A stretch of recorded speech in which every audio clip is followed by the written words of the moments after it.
నీలమ్మ ఉన్నత పాలిండ్ల శయ్యపై నిదురించుచున్నవో నీలదేహ, ఉపనిషత్తుల సారము ధృతంబుక చెప్పి పరతంత్ర పాఠముల పరవశించి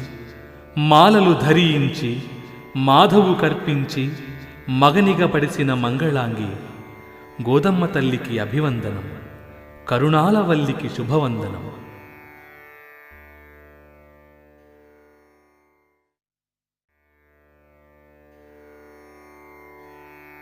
హంసలతోనున్న ఆ శ్రీ విల్లిపుత్తూరు పుట్టిల్లు అయినదా పుణ్యవతికి శ్రీరంగశాయిని చిత్తమందున నిలిపి తిరుప్పావు రచించి మురిసిపోగా మధుర గానమ్ముల సుధలు చిలికించుచు మైమరపించిన మగువ గోద కురులందు తురిమిన విరిదండలర్పించి పరవాసుదేవుని పడతి అయిన గోదా పిరాట్